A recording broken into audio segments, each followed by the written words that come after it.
Welcome to the Please Remain Calm podcast. My name is Ben Gonzalez. I am a licensed paramedic / working comedian. Over there is my real life brother. How's it going, Ben? I am Daniel Gonzalez. I am a 17-year veteran in Los Angeles Fire Department. Been a medic for 19 years, and also an actor. Been acting since I was a little kid. Working actor right now. Well, not right now, but working actor right now. And then we started Working as much as you can. Yeah, you know. And this is the podcast where we break down real 911 incidents and calls with the victims or responders, or in some cases both. We try to do a different type of incident every week. This one's going to be about seizures. We'll talk about that a little more going into it. We're here at the Third Wheel Podcast Studio. We've yet to shout them out in any of these episodes because we're dicks. Biggest shout out. Nolan Culver, the producer. He is also a licensed trauma surgeon for 18 years. Yeah. He gives us a perspective Jack of of what all it's like trades. to cut you open. Yeah, All right, he jack just of all does this trades. shit for fun. I'm still trying to figure out how to sit in this chair and not look fat. It's very This has been my difficult. struggle for the entire month. I know the easy answer is just not be fat. Working out as well. If you have like girdle suggestions, something you want to mail into me, like go for it, because it's a whole fucking mess here. My solution temporarily is we're gonna have like a pop-up video window that throws in facts and everything. Just over- project it on there. right over my gut. I just haven't eaten in a day and a half, so that's how I deal with it. That's Just probably don't eat gonna for be my 2 next days before step. you come in, Yep, bro. that's what I'm saying, man. I have to be camera ready for this thing, and I clearly am not. It is what it is, man. So, seizures, man. Seizures. Seizures. It's a wild world, seizures. You get one idea in your head of what it could be, but really it can be like literally like a million different things. Yeah, well, I mean, essentially what's happening with the seizure is you have your brain has neurons full of neurons that are firing off. Different parts of your brain are telling your body to do different things. Mm-hmm.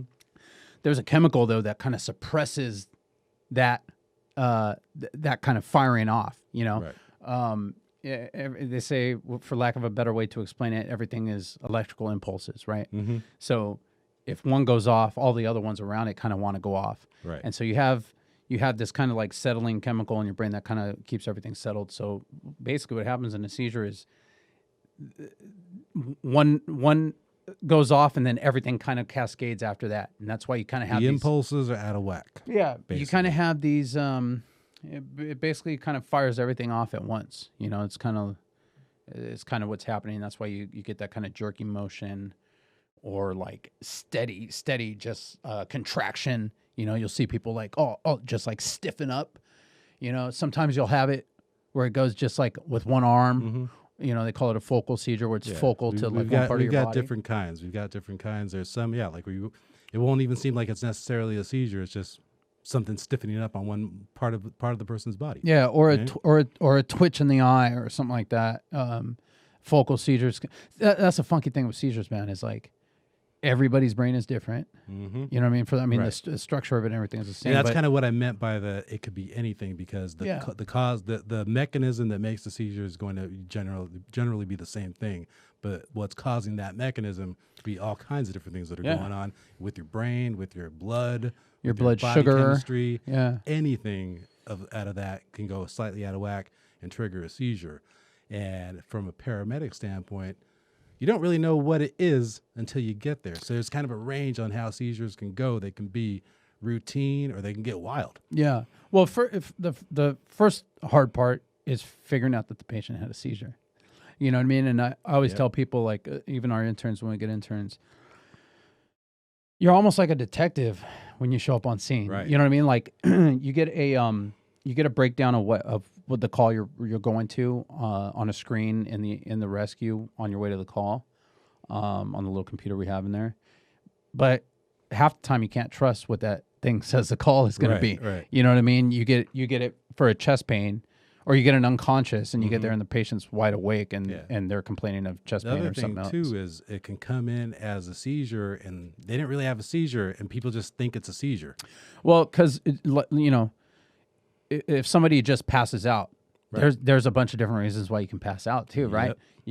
You could have a cut that's bleeding out and you have low blood pressure, you pass Right. out. You could have psychogenic shock, where you see somebody sees something that scares the shit out of them, all their blood vessels dilate, Right. they lose their blood pressure, they pass out. Yeah. There's all kinds of different reasons you can pass A out. lot of things. But you pass out because ultimately you're losing something to your brain. Your oxygen in your brain, a little blood flow to your brain. The brain is what keeps you up. So, passing out, sometimes in the act of passing out, if somebody passes out, you're since you're passing out, you lose that little bit of oxygen to your brain. Your body does little funky Yeah, a little things. twitch. So as you're going down, it'll kind of twitch a little bit, and people will see that. Oh my God, he's having a seizure. Yep. And they call it in as a seizure. We get there, you got somebody that's like wide awake and talking to you. And that's kind of like one of the first signs to me that the person didn't have a seizure. Right. If I show up and They're completely with it. yeah, and they're talking to me Yeah. and stuff, but you can tell they're a little lethargic, but they're with it. They're answering everything crisply and stuff like that. And I'm like, well, when did this happen? Oh, just now. Yeah, it probably wasn't a seizure. And let's talk about that, because generally someone comes through from a seizure, they're not all the way back. Yeah, there's a phase called a post-ictal phase after the seizure where, kind of like how I explained earlier, how kind of like everything in the brain fires off at once. It takes a minute for everything to settle back down. Right. You know what I mean? So anywhere from a couple minutes to 10, 15 Yeah, minutes it can be a while. after the seizure, they'll have this post-ictal phase where they're out of it. They're completely out of it. They can be combative, because they're confused. They don't know what's going on. Now all of a sudden there's people, in uniforms with gloves on and masks now trying to grab at them and get them to sit Right. down, and everybody's talking and telling them to calm down, and they're kind of like, whoa, what's going on? So there's a fine line between trying to do what you're trying to do, which is assess the patient, get your vital signs, all that stuff, get your blood sugar to try to really investigate and figure out, get to the heart of what's happening, and trying to keep this person who's kind of in an altered state calm, Right. relaxed, trying to get them to follow your commands, trying to get them to sit still so you can get the vital signs and stuff like that. And then the other kicker, getting an IV on them before they have another seizure. Yeah. So sometimes, especially with kids, if I pull up on scene and somebody's still post-ictal, it's almost better if they're really out of it when we first get there. Yeah. Because then we can slide Then that you IV get a in real line quick. right Yeah, away, we get yeah. that line right away. That way, if they have another seizure, we have IV access. We can give them, some Versed to pull them out of the seizure. Especially with kids. Really, really common call is a febrile seizure, right? Just another way that you can have a seizure. It's really common in kids. Real common with kids. When you high fever. yeah, if you and really it's the quick acceleration or elevation Right, of the of fever, the temperature. that causes that seizure. But another problem that we run into is kid will be sick, start running a fever, and first thing parents think is, oh, they're sick. Let me put a blanket on them, keep them comfortable, keep them warm. Meanwhile, you're keeping them hot. Meanwhile, you're keeping them hot. You're even elevating that temperature even more. So a lot of the times when we get on scene to a febrile seizure, the first thing we're doing is pulling clothes off the kid, pull the bib off the baby, pull that onesie, the footsie pajamas off. They've got another T-shirt on underneath that, layers of stuff wrapped on this kid because the kid's sick. And the parents will look at you like, what are you doing? What This are you kid has doing? a fever. Or we'll take all the clothes off, take him down to the diaper, let him start cooling off.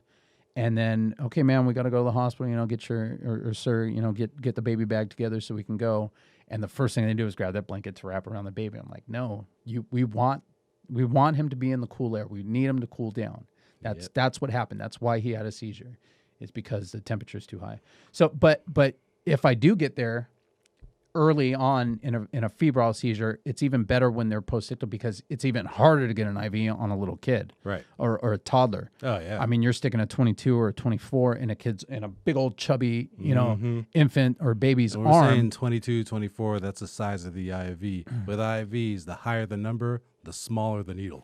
Yeah, and those kids, there's specific spots where you can get IVs on kids. You can kind of self-tourniquet on. There's a vein that pops up on their hand or in here in the AC in the front of the elbow. It's a good spot. Pro tips. But Baby IV hack. But it's real difficult. I mean, if you really need to get an IV on a kid, who is awake and crying and Oh, fighting you, dude. you You're got to in have, for it. yeah, you got to wrap them. You got to hold them down tight, really hold on to the arm. They're struggling with it. It's difficult to get an IV. So. And then once you get it, you have to secure the hell out of it because it's the babies and try to pull it out. And they just don't know, you know. Yep. Usually we'll put a board there to board, keep the arm straight. Mm-hmm. You know, it's good to get an IV on that sort of call. It's not 1,000% necessary. I mean, there's other ways to administer that medication, but and with kids, if you take them out of that environment and you cool them down a little bit, they're probably not going to have another seizure after that. Yeah. Whereas somebody who has a seizure disorder, there's a chance that they could have another seizure en route. Right. You know, it happens all the time. So to have that IV, have that access to be able to give it and right, it's crucial. Because that's the other thing too. Like you're talking about febrile seizures. Seizures are attached to something. Usually, it's not a seizure on its own. Someone will have a seizure disorder or epilepsy, and that's what people think of generally when they think of seizures. Yes, febrile seizures, or the ones that we associate the most, or probably run on the most, are DTs, alcoholics. Yeah, alcoholic withdrawal. Yeah, and those are crazy too, man. Because, you know, usually when you're dealing with something like that, you're dealing with an alcoholic somebody who drinks every day. They have other health problems along with it, and who just I mean, you get them because you stop drinking. Your body's used to the alcohol. Right. The seizures start after. Yeah. So you know, there's ways to treat that. You know, in the hospital, there's different bags that they hang to kind of counteract that. But you know, a lot of times they know that if they just have a drink, they'll be okay. Right. So you'll get in arguments with them, like, you know, he's like, I don't want to go to the hospital. Just give me another drink. I just need a drink. And it's like, you know, that's another thing as a medic. You kind of, sometimes you're like a referee, you know, you're in a house dealing with something like that, an alcoholic, and he's saying, I need a drink. And you're kind of knowing like, yeah, you know what, a drink would probably make him feel a lot better. Yep. But then you got the family. No, you can't have a drink. This is, you know what I mean? So it's a funky job, man. Or it's them, they're trying not to drink. Yeah. That's why they're in this position, and you're meeting them at this point in their lives where they're trying to make this decision after a long, long life of drinking. Yeah. And you're like you're just kind of in the middle of that. And that's kind of like it kind of goes to like what kind of medic do you want to be? Because you can be the kind of medic that just goes, well, sir, it's up to you. You want to go to the hospital or not? You know, we can take you to the ER, but that's about all I can do for you. Mm-hmm. And your attitude when you show up on any incident, you can make the call a lot easier, a lot harder on yourself just by the attitude you have totally. in dealing with people at an emergency incident. So it's like, do you want to be the medic that just goes, hey, you had a seizure, we're going to take you to the hospital. I don't want to go to the hospital. I'm trying to, okay. Or you can be somebody who looks at the big picture, says, okay, you know, all right, you had this seizure. Well, this is why you had it. You know, you stopped drinking. Okay, well, maybe we can help you find some help with your drinking, or get you to a place that can get you to a rehab. Yeah. You know, and that's where you can get into start to become like a social worker. Yeah, well, you can get into at least like it. Some guys don't. At least looking at the hospitals in your area and you know which ones are more apt to help him, or have a social worker there in the ER that can help this guy get into rehab or something like that. I feel like that's kind of like, for me especially, you know, I've got 17 years on the job. I've been a few different types of medic over my years on the job, you know. Yeah, most guys have. Yeah, I've been a corner cutter. Yeah. You know, I've been a do the bare minimum kind of guy. You know, I've gotten in trouble for different things in the past, and those things are those are the reasons why I do. They evolve you to where you become. They evolve me to the medic that I am now, and I feel like I'm a more comprehensive medic. Like when I get on scene, I'm not just looking at this particular problem that they're having. I like to take a couple steps back, look at the big picture. That's also another part that gets added to your paramedic toolbox, so to speak, is that you get all this experience from all these different kinds of runs, and you learn different ways to help people that aren't necessarily medication. I always tell based. I always tell our interns, man, you got to know the medical side. You got to know how to treat, you know, all these different things that we know how to treat, medications, all that stuff. But ultimately, we're in the fire department. We're in the customer service business, bro. Oh, totally. We are in the customer service business. You gotta make that customer. You gotta treat them, but you gotta make them happy, dude. Yeah. See, and then here's the other thing too with them is I mean, your job as a medic is to get them, keep them alive to the hospital. Yeah. If you don't do anything after they're at the hospital, it gets taken over by the doctors at that point. So with these patients, you get a read on them to what you're going to have to do, but you can't totally guess the severity because you don't really always know the cause of the seizures. You know what I mean? So you're going to take this time, be a social worker in some cases, but also you want to get them to where they have to go before they get a big one. Yeah. And you know what I mean? And they're in the wrong place for it, basically. Yeah. So that's another thing we'll go into with this, and what we'll talk about with our guest that comes on is once they get to the hospital, the diagnosis and the workup from a seizure goes a lot further, and there's a lot of different specialties in the hospital that'll work on these people: neurologists, oncologists in some cases if it's a brain tumor that causes it, neurosurgeons that'll go and open up your skull, go ahead and resect that tumor or remove it, or change the pathways or whatever it is that's causing, the seizure. Sometimes it's caused from a bleed. Sometimes it's caused from hydrocephalus, fluid in the brain. You never know what it can be. And that's kind of the thing is like out in the field, all we can do is treat what we see. Right. You know what I mean? We don't know like what's behind, what's causing. We're literally what's reading causing things with our eyes. There's no extra Yeah. diagnostic equipment other than a heart monitor and your stethoscope, basically. Yeah, you treat what you can see. You know what I mean? You do what you can in the field, and you get them to the appropriate hospital. You know, if I can do that, if I can treat somebody on scene, stop any immediate life threats, get a good evaluation of their vital signs and all that stuff, and get them to the appropriate hospital, I've done my job. Exactly. You know what I mean? And seizures are difficult too, man, because, like I said, people that normally are the nicest people in the world, that would never hurt a fly, can turn into a full-blown UFC fighter after a seizure. Yeah. And then some people are just totally and chilled it's not out. within their control. It's not at within all. their. They don't know what's going on. They don't know. Not at all. And so that's another thing to remember as a medic. You get on scene, and somebody seems a little bit out of it, and they're aggressive with you. They start fighting with you. They're fighting everything you're doing. You got to remember that these people are having a medical emergency. Right. Your natural reaction as a human when somebody is fighting with you or swinging at you or whatever, trying to hurt you, is to fight back, totally. defend yourself and stuff like that. So you got to fight against that. It's something that cops have to deal with, and we have to deal with too. It's like you got to remember that. Or deal with it together. Yeah. It's the same. times. It's the same with like somebody like an overdose or something like that. It's like, Which is another thing where seizures will be attached to it, Yeah. and you don't know if it's from an overdose or what. Like, yeah, but you got to treat that as a medical emergency too. An And you- overdose. and you It's take like the this whole dude's thing. this dude's on meth or whatever. He's freaking losing his mind, going crazy, berserk.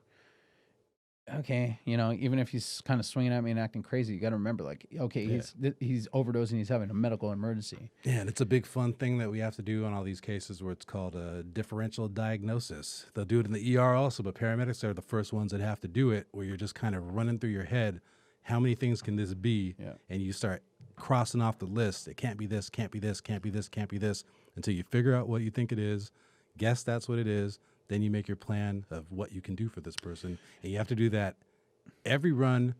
You have to do it pretty much as fast as possible, and you have to be right. Yeah, and you could formulate a plan on how you're going to treat this person, and this person could be post-ictal and go, fuck your plan. Pretty I'm much. gonna Your full plan blown is like, fist we're fight gonna with fight. you. Yeah, I'm gonna that's fist it. fight with you the whole way to the hospital. And then you get to the hospital in that 10-15 minute post-ictal phase. Now you got them tied down to the gurney and stuff. And they come back. And they come back, and they're like, "Hey," and they're answering every question for the hospital. Oh my God! Thanks for helping me. You saved me. That's Yeah, the other great. funny Like, thing is like you're fighting with the guy. You know what I mean? Yeah.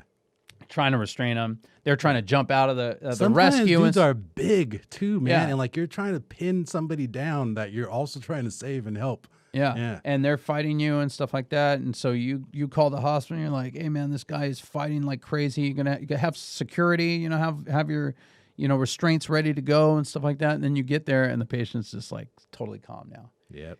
And the hospitals, the nurses are kind of looking at you like, what the hell, and well, it's because that post-ictal phase passed. Right. And they're back to their normal self again. So it's a strange call, man. It's a strange thing that happens during seizures. It's like makes you a completely different person. But yeah, we have medication to stop it. Yeah, you just you also have to look for other like injuries, like traumatic injuries. Yeah. Because Because they fall. Yeah, you have a seizure while you're Yep. walking down the sidewalk, you could fall, crack your head, or you have a They have seizure it behind the wheel. You have it behind the wheel and get into a car accident. Now you pull up into a car accident, the whole front end of the car is smashed up. You got somebody that's unconscious in there. They could have had a seizure. They could have a low blood sugar. Yeah. You know what I mean? You never know. Again, You that never all know. comes into the differential diagnosis. You start checking everything so you can check off that it's not that. Yep. Because otherwise, how are you supposed to know?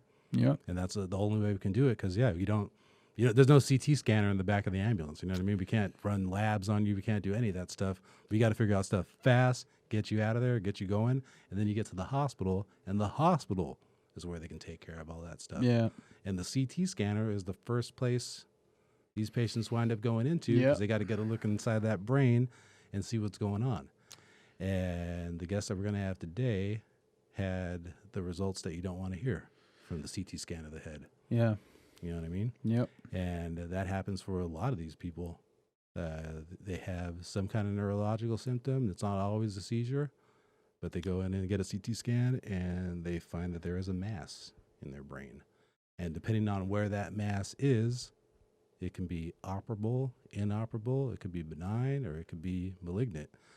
A lot of times, the mass in the brain is not the primary source of the cancer that you're diagnosed with.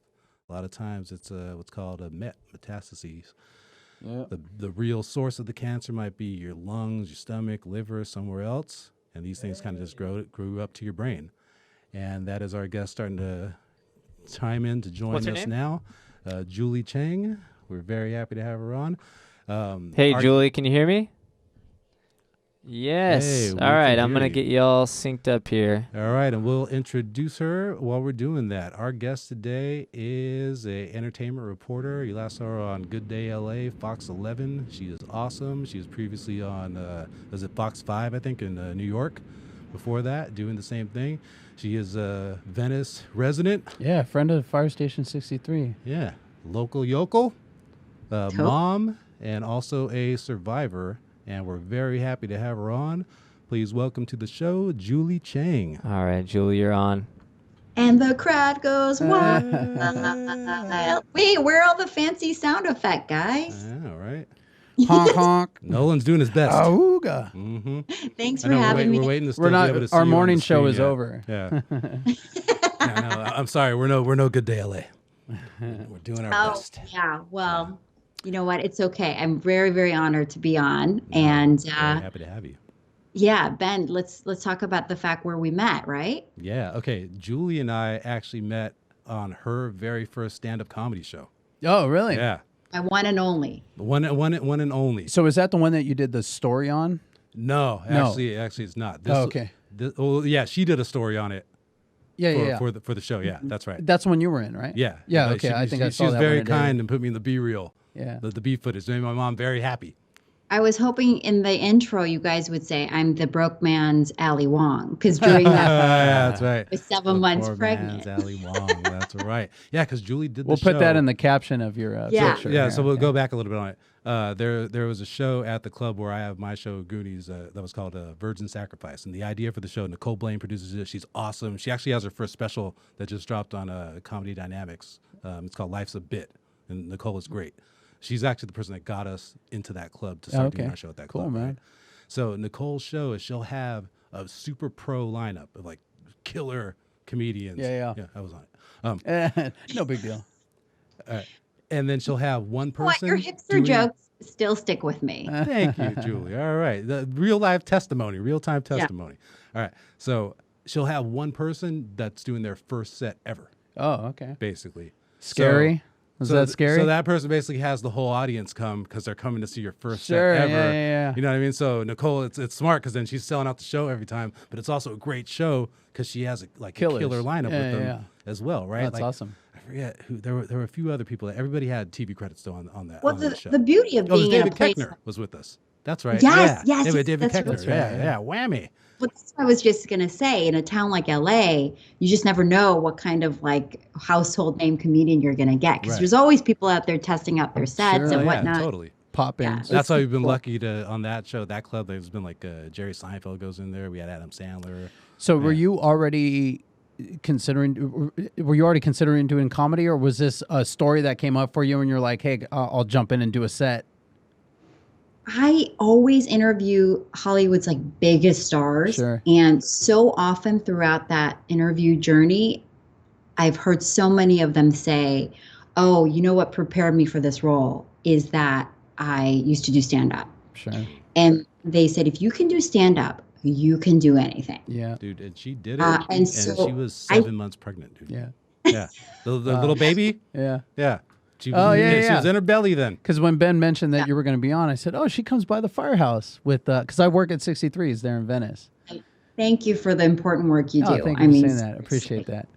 But no, it's my buddy Darnell that's on my shift there, you know, he's always talking about you and your daughter that comes by with you to the firehouse. Dregs, I know. You guys are they're like the a cutest, nice activity. Yeah. So I just always had it in the back of my brain, like, okay, this is one of the beasts I got to tackle, because apparently everyone great tells you if you can cross that hurdle, it's just going to prepare you for anything. And it's true. It's true, because it's just, you have to be so quick on your feet. Yeah. That's true. But quick on your feet, dealing with the pressure of being in front of a crowd too. Yeah. You know what I mean? All that stuff. But you've had a way bigger hurdle though before, and that's what we're going to talk about here. Yeah. Yeah. Yes. Well, the reason I did my hair like this is so I can show off my battle scar. Oh, wow. Soft to the side. I am aiming it right. Yeah, it went off a little bit. Yeah, there we go. Right there. Wow, yeah. Look at that. So that goes all the way down behind my ear. And what's what's unnerving about brain tumor is that it's not like a breast cancer procedure. Not that there's anything less scary about, breast cancer, but the surgeries that go with breast cancer are pretty standardized. Right. With the brain, I went to see 4 surgeons, and they all would have entered my brain in different ways. Right. Yeah. So Keith Black, who is a very famous neurosurgeon here in LA, he wanted to cut right in the top, open it like a bun, and go in that way. Yeah. Mm-hmm. There was another guy who wanted to cut behind my ear. Ultimately, I went to UCSF, and I went with Dr. McDermott, who, based on my research, he had clocked the most amount of hours. Yeah, you wind up looking for that. Yeah, going through their history and everything. My yeah, exact type of tumor. I mean, he basically wrote the book on removing atypical meningiomas. So it's awesome when you can find those guys. Yeah, I get lucky to work with guys who have like written the textbook on something, and it's funny because you'll put them in a conference with another doctor who's disputing them. Sure, he's like, yeah, bro. He's like, dude, I've heard a doctor say, if you don't agree with me, sue me. Yeah. And when we're in court, they're gonna bring my book. Yeah, sure. So you were already in LA when you were diagnosed with this, or was this back in New York? No. So I was here. I often say where I live. I'm pretty close to the beach, luckily, and I took up surfing like a true New York gal who and I'm like, I'm gonna do a California thing, and took up surfing. And just to show how amateur I was, I took my board out there when it was no waves at all. Just went to go float a little bit, right? Yeah, it was like glass. Like it was like as if a Zamboni had just gone by. Yeah. So I'm like, oh, well, it's a beautiful sunset. I'll just admire what's happening out here. And during that time, unbeknownst to me, my board washed out. And when I looked for it, I looked down, and it just popped right up, clocked me in the eye. Oh, wow. Whoa. And when I went to get a CT scan, that is when they saw the fist-sized tumor. So you weren't having any symptoms before that? You didn't? Well, that's where I was going to get to. Okay. I was losing my mind. In like that Asian Confucian work ethics is so hardcore. Mm-hmm. So like the 10 years I worked in New York, I think I used maybe 2 sick days. Wow. When I moved to LA, I was calling out once or twice a week. Wow. And I thought I was literally like Angelina Jolie in Girl Interrupted. I'm like, I think I'm losing my mind, because where the tumor sat, it was right on top of my sensor. So one week I couldn't see out of my right eye. The next week, I had hearing issues. Next week, I would just only taste metal in my mouth. Yeah. It presents so many different ways. Yeah, It's crazy. The other week, I would have like little slow of speech, or like the word would be at the tip of my tongue, but I just couldn't grab it. And, I'm an on-air talent. Yeah. Right. And that went on for how long? Were we talking months or? Months. But you hadn't seen the doctor about it? Yeah, well, so like, how ironic. So my ex-boyfriend is a neurosurgeon. So I called him and I'm like, this is all happening. And he said, do me a favor, go see this private practice neurologist. She basically shines a flashlight in my eye and she's like, this happens all the time when people relocate from New York. Oh my gosh. Oh, wow. Yeah. Different allergies, different barometric pressure, stress of a new job. Take this medication and we'll go from there. And so I'm taking these like horse pills, but I'm still getting these, what I thought were migraines, but like you really shouldn't lose your vision entirely if you're having a migraine. Yeah. That's what was happening to you? Yeah, that was what was happening to me. And so then later on, I found out they're what you would call a seizure or complicated migraines. Right. And so, so this is going on for 2 months where I'm still every once a week, like getting these, like what I call demons. Yeah. And then the surfing accident happened. So then I went to get the CT scan and that's when they spotted it. When the surfing accident happened, you went to the ER from the beach, or did you have take to call yourself or did you 911, call or- 911 or? I actually didn't do any of that because I just was like, oh, it's just a black eye. I'll wait. And then I actually sent a picture of my black eye, like my huge puffed up eye. And they had a field day with it on the show. Wow. Because You were already working on Fox here at that time? Yeah, Oh, like okay. no one thought I was like, they were just making fun of me on the show. At that time, the show was very different. Different I guess energy. Yeah. Yeah, it was like much more cavalier, and so they were like making fun of me how I was like a New York girl, and they should have just like Right, yeah. the board. And so I watched that whole newscast, and I was like, oh, maybe I will get a CT scan, like make sure I didn't break my orbital. And so that's when I went in. So I never called 911 or anything, even though I knew like something was really off. Did you ever have any on-air incidents or anything that happened while you were on air? Like, All the time. oh really? Oh, really? Wow. Yeah. So the luckily my seizures would happen with auras. So first I would see the purple halos around all the studio lights. Then everything I looked at would have like, kind of like old TV, like black and white squiggly lines. Right. Yeah. Everything I looked at would be outlined with that. And then it would be so chaotic and dizzying that I would just have to shut my eyes. But then I would get a panic attack because I knew that I'd have to be live in a few minutes. Yeah. Right. And you have this going on. So Yeah, you'd so be that's in studio with this going on, and the producers or the people at Fox didn't know that you had that condition yet? Or you didn't know either? Didn't know. They knew eventually because it was happening so frequently. Lucky for me, my executive producer, he deals with like lifelong migraine issues. So he was very understanding, but I knew internally like this is not right. And so, you hear people say all the time, like get a second opinion always. Right. Yeah.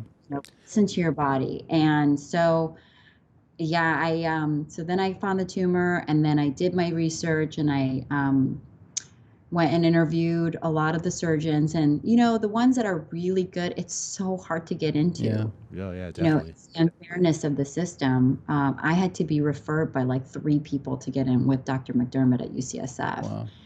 And Where did you get your CT scan where they initially diagnosed you?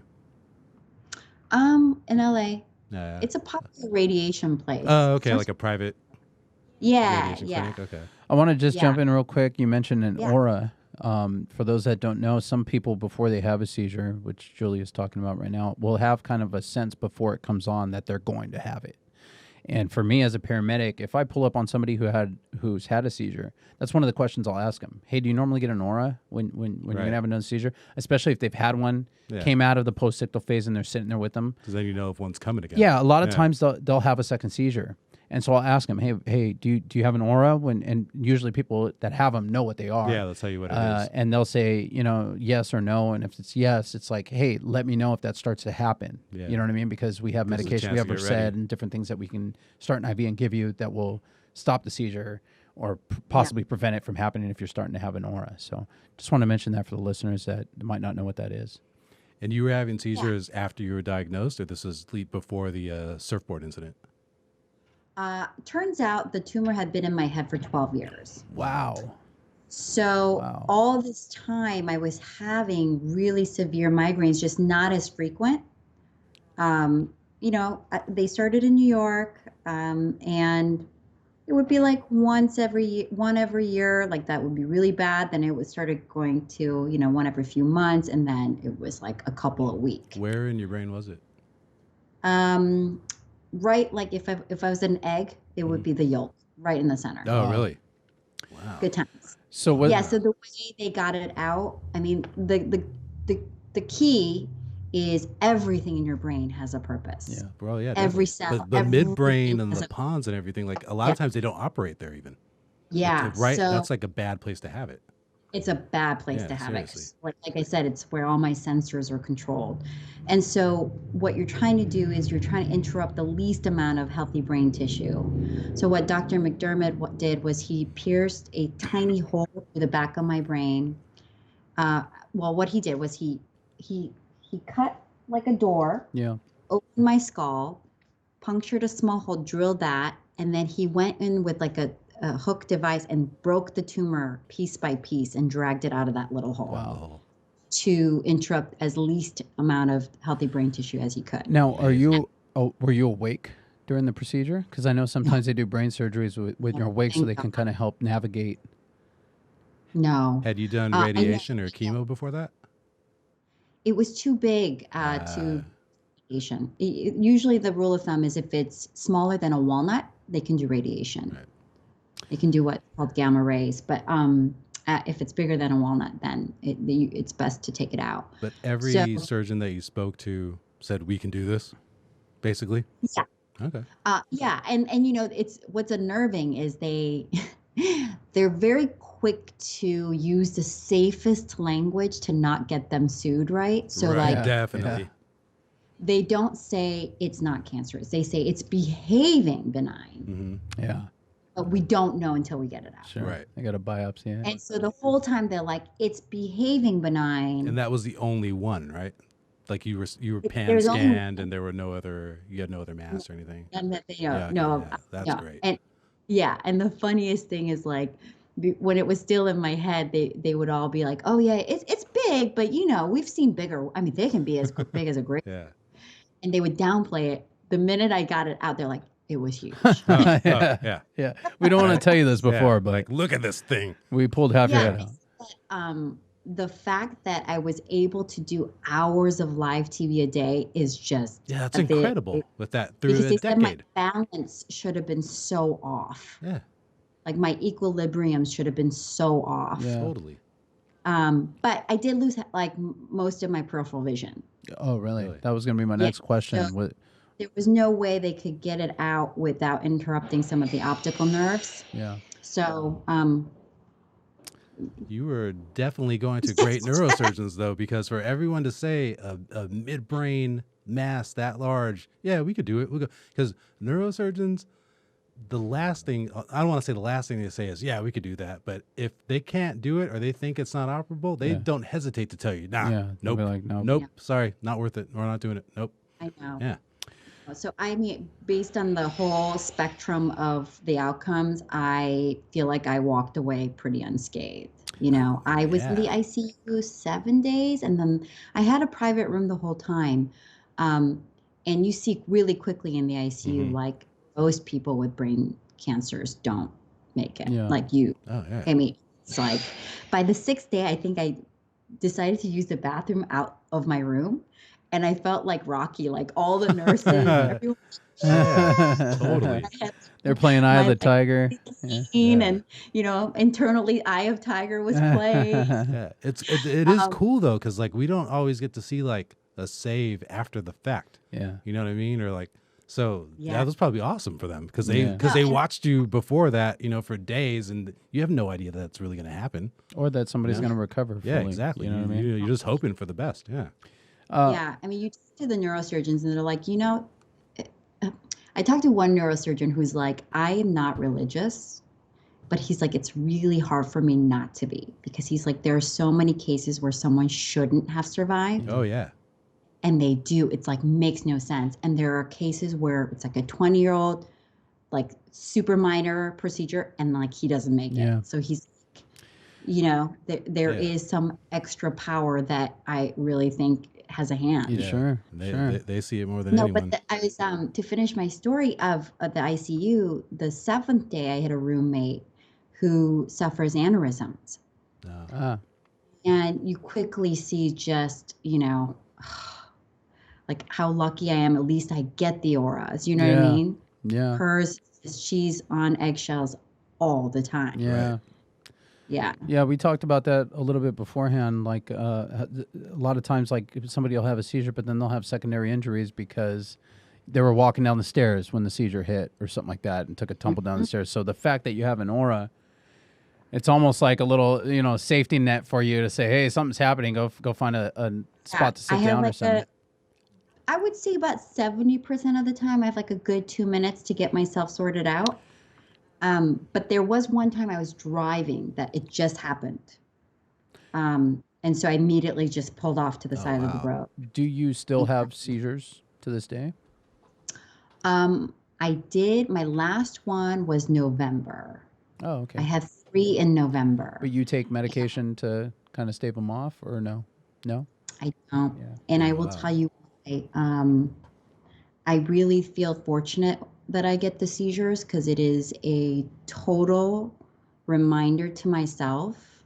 It's like my body checking itself, Okay. because I will always mentally forge ahead and keep going, but my body will be like, no. Yeah. And so, Keeps long you story human. short, yeah, I left Good Day LA in December. This is 20 years of waking up between the hours of 1 and 5 Yeah. Wow. a.m. Yeah. And I left, and I haven't had a single headache since. Oh, And wow. Really? I know that it was the lifestyle. And sure, there are medications that exist, but those medications come with its own Sure. Totally. Torah length of side effects. And I just, I want to get to the root of it. I don't want to just cover it with a Band-Aid. And there's a lot to be said about exercise, eating right, Yeah. drinking water. Because that's Taking another thing care of too. yourself. Yeah. If Taking you care of yourself follow as a Julie whole. on Instagram, yeah, she Yeah. takes care of herself. She practices yoga all the time.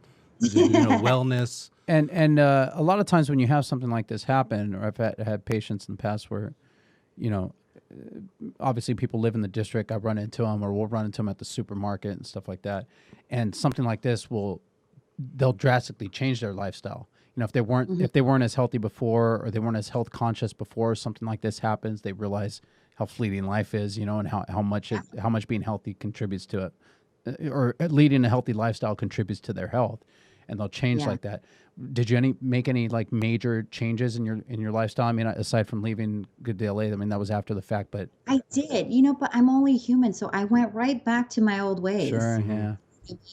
Not drawing boundaries with people, with work, whatever, and then you have the string of seizures, and you're like, it is not just about me anymore. I have to be around for these 2 kids. I have to be here for my husband, and so you recalibrate. You reprioritize, and you have to. I mean, it's just like, I feel so dumb, because I'm thinking like, what more could be a wake-up call for me to get it together and really prioritize my wellness than a fist-sized brain tumor? Yeah. Yeah. My Totally. family has no history of this. Like, it is a total manifestation of me not sleeping. Sure. And that is like the number one culprit of stress. And like, I really believe that. And You're the so reason I young think too. that- Yeah. Right. It's because when they found the tumor, they can estimate how long it's been in your brain based on the growth rate. Sure. And it's been 12 years. And at that time, I had been on a morning show exactly for 12 years. Wow.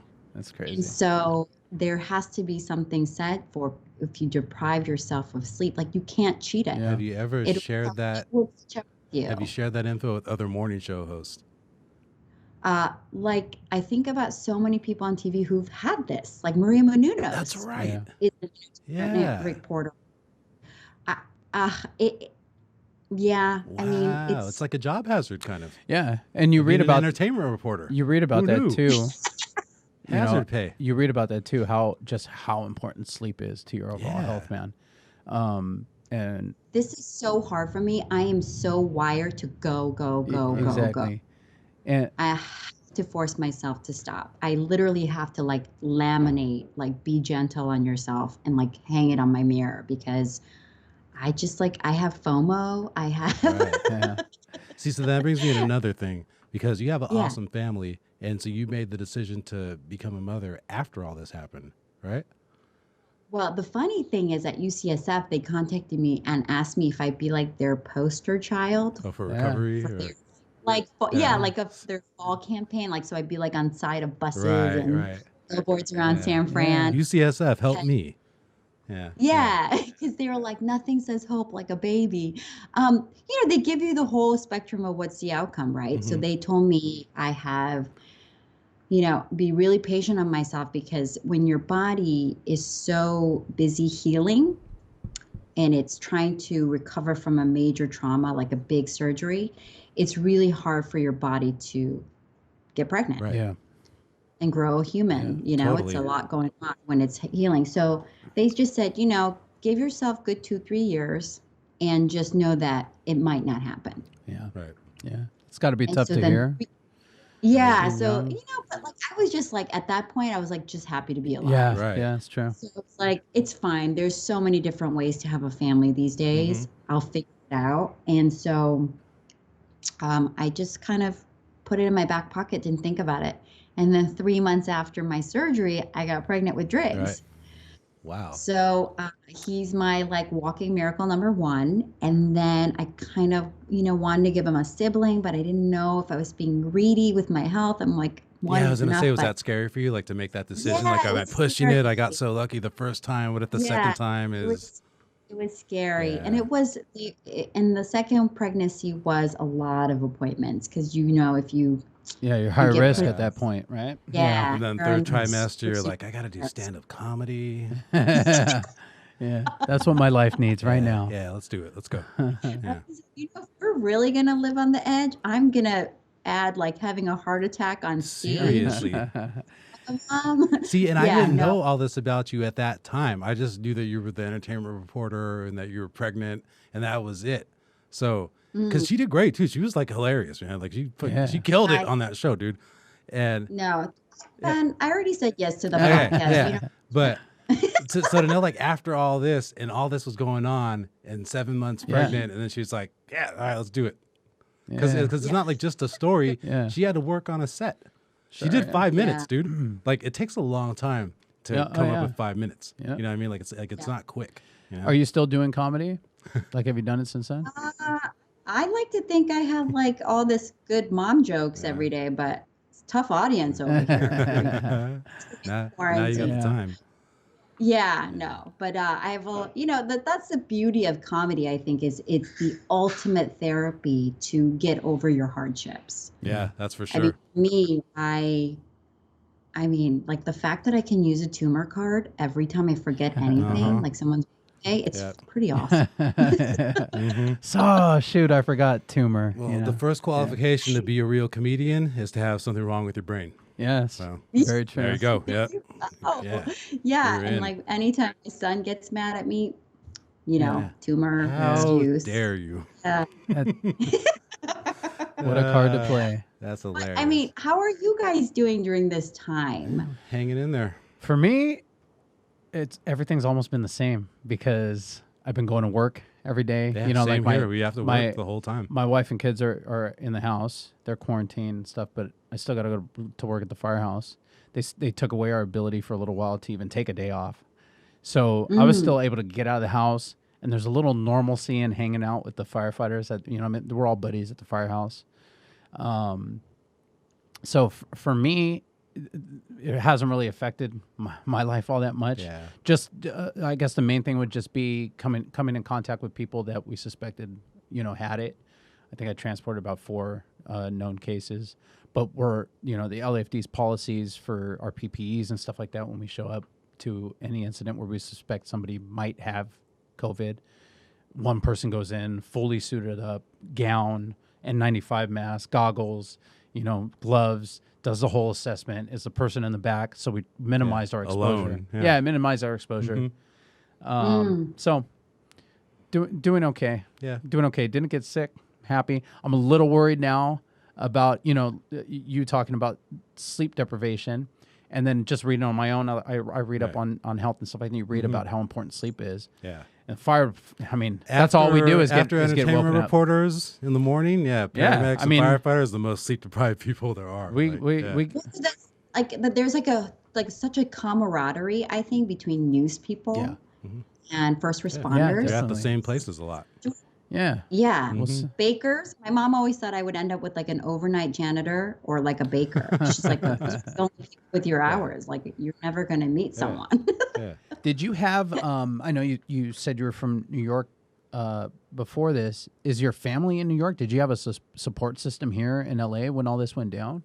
Oh, totally. I actually grew up in Korea, then Michigan, then New York, then here. I mean, that's the thing when you become a news person, like you can't really bouncing around. Yeah, totally. Yeah. But luckily, I moved here, and then at the time, my now husband was boyfriend then. But as soon as I got diagnosed, he quit his job, came and to be my full-time nurse. Oh, wow. That's awesome. Yeah. That's great. Yeah. I mean, you had to marry him at that point, right? I never want anybody's relationship to be tested in this way, but like, if you really want to know if he's your person, like, a brain tube is awesome. Yeah. We actually had a couple that became tighter and married after they were in a car accident as guests on a previous episode. So yeah, we've kind of gone over that too. I mean, well, going through a trauma with somebody like that, man, And really the does. recovery, totally. It really does magnify the good points of your relationship, Yeah, like I had like 300 stitches in my head, and like I just didn't know what to do back there. So he would have to wash my hair, comb it for an hour, like so gently, so that it's super careful. Ripping, and then once I, it's not cheap to go through this either, and so immediately the minute I could go back to work, I did, but I didn't have half my vision anymore. So I couldn't drive at 2 a.m. I couldn't, so he drove me for 6 months at 2 a.m. Wow. That's love. Wow. Yeah. And that's when you kind of know. Is your husband, right? Yeah. You shout him out. Shout out Leif. Yeah. Good man. Laughed at my jokes. Yeah. He's like so shy. You would think that he's like part of the witness protection program. So we're definitely, I say I'm his, he's my yin to my Chang. That's awesome. Do you ever still have like the journalism bug? Like you still want to report sometime? Always going to be a storyteller. I actually am working on really exciting things right now. One of the things that I realize is the only way that can be sustainable is if you feel like you're fulfilling a purpose. Yep. Passion is great, Yeah. but I think passion is not as sustainable as purpose. Yeah. And so what I'm figuring out is like, I've just been always a conservationist, whether formally or not. And so I'm working with Sea Legacy Foundation, which is a not-for-profit for ocean conservation. And they're launching a platform called Only One in June. Okay.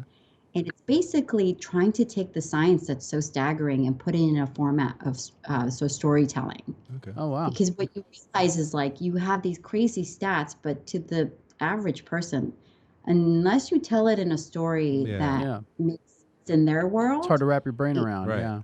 it's a little disconnected. Sure. So I'm working on that for one thing. I've been developing an unscripted show for a year. Oh, awesome. So hoping, like I just had a Zoom pitch before I talked to you guys. Right. And it was always relevant, but now in this time of COVID, like teaching people how to have connection with people who matter and the limited time you're given is so golden, Totally. And so hope to get that off the ground. And so working on a few things. And feel really lucky just to be healthy during this scary, scary time. I feel like that's another little benefit of this quarantine is that like little projects that we both have tried to get off, like this podcast too. Started on, you know, but other there's an unscripted thing we're working on too. These things are things we've had on the back burner for a long time, and now it's just like looking around, seeing knowing people that have lost their job and stuff like that, and seeing how quickly this comfortable little fluffy life we live can be taken away from you. Absolutely. Kind of forced us to go, hey, let's make a move on this thing. You know, totally, like you're doing now. Everything can turn on a dime. I mean, you guys probably heard about this because you guys are local, but this past Sunday, there was a WWE wrestler. Right, yeah, we talked about it on our last show. And we saw the whole thing play out. We were there as a family on the beach, and you're like... So heartbreaking. What? Right. Yeah. And so it just, I think the uncertainty and just how everything can turn on a dime is so acute right now. Would you say that was heightened for you after going through this? Does it give you a little bit better like, do you enjoy life a little bit more after this and stuff like that? That, and it just makes you gutsy because you're like, hey, I beat this. Whatever happens when I make this bold decision, like leaving a 20-year career, like TV journalism career, you're like, whatever happens, like it can't be as scary as what you've already gone through, right? Yeah. This is why you're able to do stand-up so easy. Yeah. Oh, yeah. I don't know if it was easy. Yeah. You know what it is, Ben, with the stand-up thing? It's like, if you're pregnant, it's kind of like being like Joan Rivers, like where she says, like, if you're over 80, you can say whatever the fuck you want. Yeah. If you're pregnant, like people just kind of assume you're hormonal and crazy anyway. Yeah. So you get like a sympathy / hall pass. Yeah. That's why I can't wait till I get old, man.